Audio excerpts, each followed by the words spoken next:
Voltamos então, pessoal, com o segundo bloco deste nosso Espaço Heráclito, que hoje tem o tema Dostoiévski, Patíbulo e Perdão. No primeiro bloco eu descrevi aqui para vocês o paradoxo, ou a grande ironia, da razão de Estado, que se preocupa com a dor moral que os carrascos do pelotão de fuzilamento eventualmente possam sentir, se é que ainda sentem, em relação ao cometimento do assassinato de um ser humano, no caso, em janeiro, na Indonésia, o Marco Archer de Oliveira, o carioca Marco Archer, se eu não me engano, de 53 anos, a razão de Estado sente piedade pelos carrascos e não se preocupa em abolir esse instituto terrível, medieval, da pena de morte da sua Constituição. E muito bem, essa tragédia que acometeu o brasileiro, e aí os mais conservadores, com os quais eu me ponho a dialogar, se bem que é muito difícil dialogar com pessoas que não se põem a articular pensamentos fascistoides, sobretudo que vem despontando cada vez com menos vergonha, com menos pecha aí no Brasil, esses fascistoides que sempre houve, né? Só que, na verdade, por conta de ganhos simbólicos que ocorreram, sobretudo desde 2003, com os dois primeiros governos do Lula e depois os governos da Dilma, apesar dessa guinada terrível e conservadora do governo da Dilma agora, os ganhos simbólicos das pessoas mais pobres, dos negros com as cotas, esses ganhos simbólicos de inserção incomodam essas pessoas conservadoras, essas pessoas que vivem de privilégios e que não querem estabelecer uma sociedade mais democrática e inclusiva, coisa que um aspecto reformista no Brasil beira, infelizmente, o âmbito da revolução. Tamanho é o privilégio sobre o qual essas pessoas querem se assentar e colocar os excluídos contra qualquer possibilidade de inserção e justa competitividade. Mas muito bem, voltando aqui, deixando esses fascistoides de lado, infelizmente eles não podem ser postos de lado, a não ser que os seus privilégios terminem em termos sociais, mas deixando esses fascistoides de lado, voltemos então à discussão sobre a extensão da pena de morte, pela qual Dostoiévski quase passou pela pena de morte, e então cheguemos, conforme eu disse a vocês ao fim do primeiro bloco, ao que aconteceu no Irã, em abril do ano passado, aliás, há um ano, no Irã. Muito bem. Dostoiévski, em 1849, passou por uma cerimônia de pena de morte. Ele fizera parte, no fim da década de 40, mas propriamente 1847, 48, Dostoiévski fizera parte do Círculo de Petrashevski. Esses círculos, eu vou precisar ser sucinto nessa explicação, mas esses círculos ali na Rússia tsarista do século XIX eram a única maneira de que a inteligência russa podia lançar mão para fazer discussões sobre temáticas político-sociais na Rússia do tsar, amplamente ceifada pela censura, pelas prisões arbitrárias, pelas deportações siberianas, pelas condenações à pena de morte e a trabalhos forçados. Então Dostoiévski, ao fazer parte desse círculo de Petrashevski ali era a figura ao redor da qual os intelectuais, os artistas intelectuais do círculo orbitavam, ao fazer parte desse círculo, Dostoiévski propugnou sobretudo, segundo Joseph Frank, que é um autor que escreveu essa biografia fundamental da vida relacionada à vida e à obra de Dostoiévski, com 5 tomos publicados aí no Brasil pela EDUSP, já devidamente publicados em português, o Joseph Frank, que morreu, se eu não me engano, há 2 anos, infelizmente uma grande perda, morreu em 2013, o nosso querido Joseph Frank. Então Joseph Frank vai dizer que Dostoiévski não era propriamente um radical, mas que fizera parte do círculo de Petrashevski, sobretudo por propugnar pela abolição da servidão da gleba, que só aconteceria na Rússia em 1861, se não me engano. Dostoiévski, juntamente com os outros integrantes do círculo de Petrashevski, que propugnavam pela derrubada do czarismo, pela implementação de uma república socialista na Rússia, que viria a acontecer ali a partir de 17, com a Revolução Russa em outubro e não em fevereiro, com a segunda onda revolucionária na Rússia, a partir da eclosão da Revolução em fevereiro, a segunda onda em outubro, e estamos aí, agora em 2015, daqui a 2 anos, celebraremos, quer dizer, a esquerda celebrará e a direita tentará lançar todos os seus laivos ressentidos em relação ao centenário da Revolução Russa. Mas muito bem, Dostoiévski então passou por todo um processo, ficou preso ali na fortaleza de Pedro e Paulo, em São Petersburgo, às margens do Nieva. Tive lá quando morei na Rússia, entre os anos de 2008 e 2009, morei em Moscou, mas visitei uma porção de vezes a belíssima cidade de São Petersburgo. A construção de São Petersburgo é extremamente trágica, envolveu a morte de milhares e milhares de servos, mas isso ficará por outro capítulo aqui no nosso Espaço Heráclito. Visitei São Petersburgo e pude ver, visitei inclusive a cela onde esteve Dostoiévski na fortaleza de Pedro e Paulo. E Dostoiévski então, juntamente com os outros integrantes do círculo de Petrashevsky, foi condenado à morte.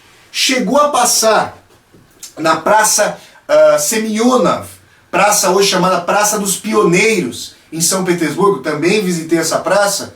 Chegou a passar pela cerimônia de pena de morte, e no último instante, um emissário do czar trouxe ao chefe da brigada militar, ao chefe do pelotão de fuzilamento, o perdão, a comutação, a carta de comutação da pena de morte. E Dostoiévski então escapou de ser fuzilado. Claro que o czar, já consta que o czar já sabia disso e fez uma encenação terrível, com seu sadismo refinado, sadismo de monarca, né?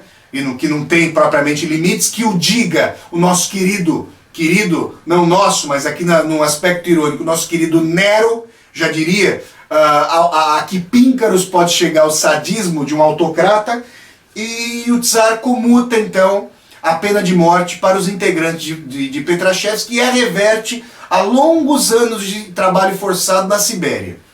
Bom, por que eu estou dizendo isso? Vocês podem dizer, pô, mas Flávio, o Marco Archer foi fuzilado, Dostoiévski não. Felizmente Dostoiévski não foi fuzilado e infelizmente Marco Archer o foi.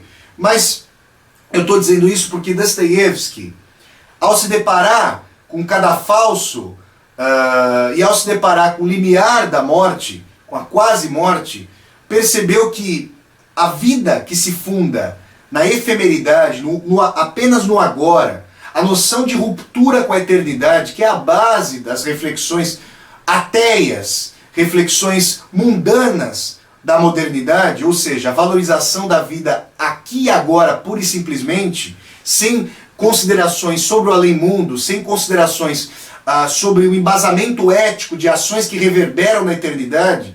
Para Dostoiévski, esse tipo de solapamento das bases éticas transcendentais levaria a niilismo e levaria a hedonismo encarniçado, de tal maneira que os seres que captassem, os seres que se superassem, para nós utilizarmos aqui uma reflexão de Raskolnikov, a protagonista de Crime e Castigo, os seres que superassem a horda, a massa, os ordinários, e apreendessem que se a vida vai ser ceifada com a morte, tudo deve ser permitido, se Deus não existe. É uma reflexão do Ivan Karamazov, um dos protagonistas de Os Irmãos Karamazov, um dos irmãos Karamazov.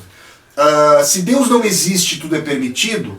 A noção que Dostoiévski vai levar às últimas consequências é a noção de que esses seres que têm a captação do sentido de época, e Raskolnikov era um deles,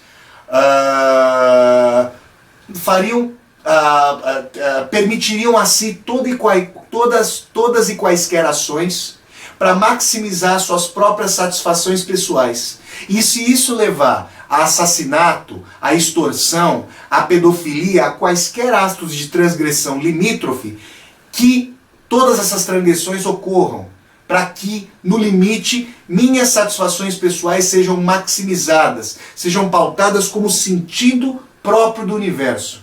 Dostoiévski leva às últimas consequências, as aporias sobre as quais se assenta a noção de homem-deus, de homem que se postula no logradouro de Deus.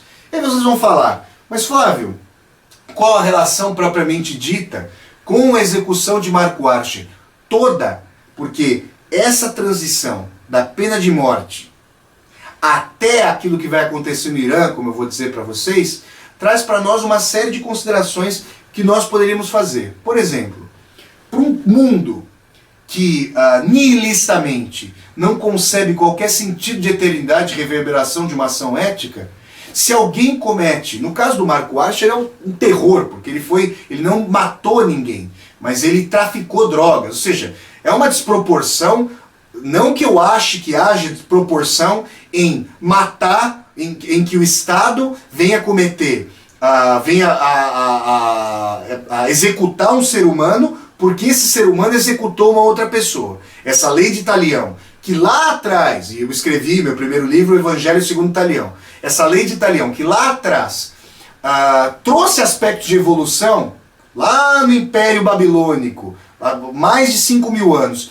trouxe aspectos de evolução, na medida em que, antes da lei de Talião, olho por olho, dente por dente, se retaliava um assassinato com a morte de toda a família do assassino e de toda a sua família, nós percebemos que a lei de Talião começa a estabelecer uma reciprocidade entre crimes e penas. Muito bem, mas nós estamos há milênios da lei de Talião, e não que eu seja um otimista encarniçado e diga que a passagem do tempo por si só implica melhoria, implica mais racionalidade, mais esclarecimento, vivências mais justas e igualitárias. Implica em determinada medida, como nós podemos ver com o implemento da modernidade, mas também implica sadismo, cinismo e sociopatologia da vida cotidiana de forma até muito mais encarniçada, com os recursos tecnológicos de blindagem burocrática para o sentimento de culpa. Conforme eu já discuti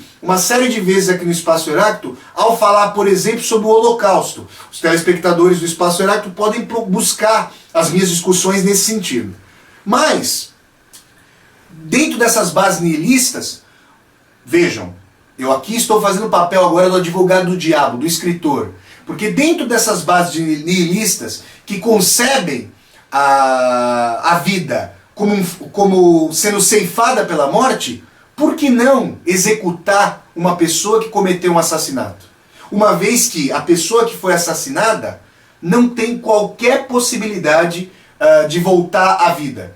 Essa é uma questão. Eu dela discordo, mas eu gostaria de colocar para vocês, como escritor, ao criar uma personagem, por exemplo, que de mim discordasse, que tivesse legitimidade para assim o fazer, a pessoa poderia colocar isso. Primeiro, eu não acredito, essa pessoa conservadora poderia dizer, não acredito na transformação dos homens. Os homens são o que são. E geralmente essas pessoas são as mais encarniçadas ao falar sobre o termo de natureza humana.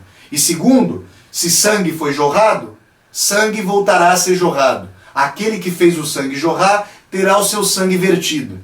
Esse é um tipo de concepção encarniçado, conservadora, sobre a qual nós estamos aqui discorrendo nesse momento. Agora, vejam, Dostoiévski, então, ao passar pela quase pena de morte, vai retransfigurar o sentido da vida que se depara com a morte ao ter a quase imersão na eternidade. Ao ter a sua vida ceifada e passar por uma noção de eternidade, Dostoiévski era fortemente espiritualizado.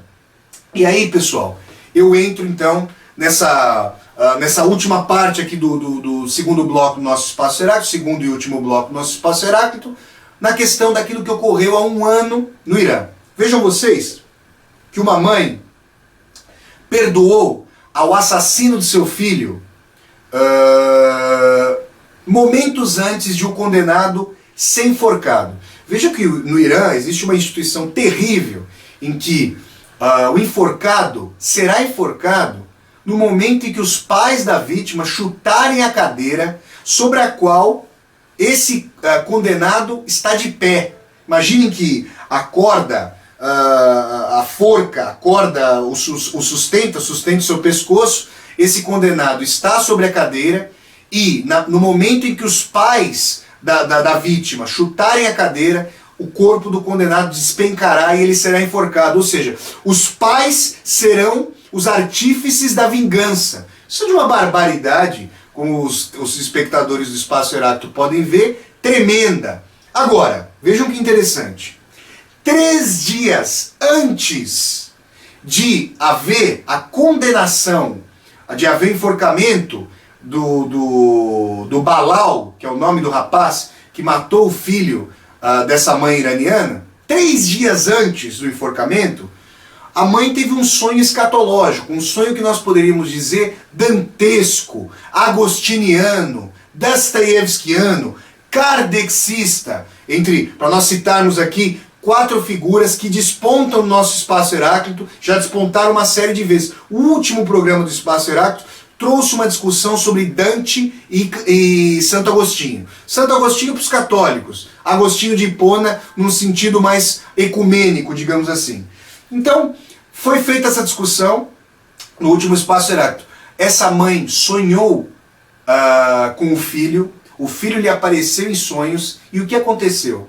O filho estava em um local bom e pediu à mãe que não retaliasse o assassinato, que ela não pagasse a sua morte, o seu assassínio, com um novo assassínio em relação ao algoz, que não fosse feita, não fosse aplicada a lei de Talião, que não fosse feita a reza de olho por olho, dente por dente. E, vejam só, a mãe perdoa nos últimos instantes esse enforcado, dá um tapa no seu rosto e fala: não faça mais isso e você está perdoado. Por quê? Porque em termos dostoievskianos, ela concebeu a noção de que seu filho não havia sido morto, de que seu filho ainda existia, de que a eternidade fazia sentido, de que Deus, no sentido com nome cristão, ou Alá, com nome muçulmano, de que a entidade maior conferia justiça ao universo, de tal maneira que fosse feita justiça ao assassinato do seu filho, de tal maneira que o próprio assassino, ao purificar sua consciência, tivesse que pagar pela dor que ele próprio tivesse que passar, diante do perdão que a mãe de sua vítima lhe concede. E mais, se permanece a vida após a morte, no caso dessa reflexão Dostoiévski iraniana, se permanece a vida após a morte, o patíbulo pode ser um mecanismo do perdão. O patíbulo pode se reverter em perdão.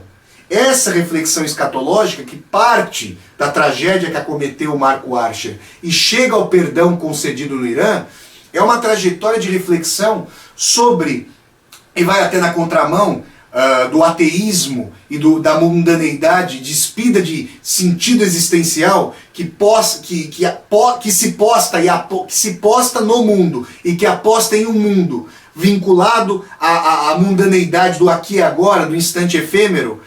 Essa reflexão, que me pareceu extremamente profunda, bela, de uma beleza singular, de um caráter extremamente inusitado, me fez construir esse ensaio que eu volto a indicar a vocês, de nome Patíbulo e Perdão, que foi publicado na edição de número 200 da revista Cult, agora de abril de 2015. Espero que eu tenha estimulado vocês a buscarem esse ensaio na revista e chegamos então ao fim de mais este Espaço Heráclito gravado aqui nos Estados Unidos. Daqui a 2 semanas voltaremos a nos encontrar com mais um Espaço Heráclito. Pessoal, um grande abraço e tchau, tchau!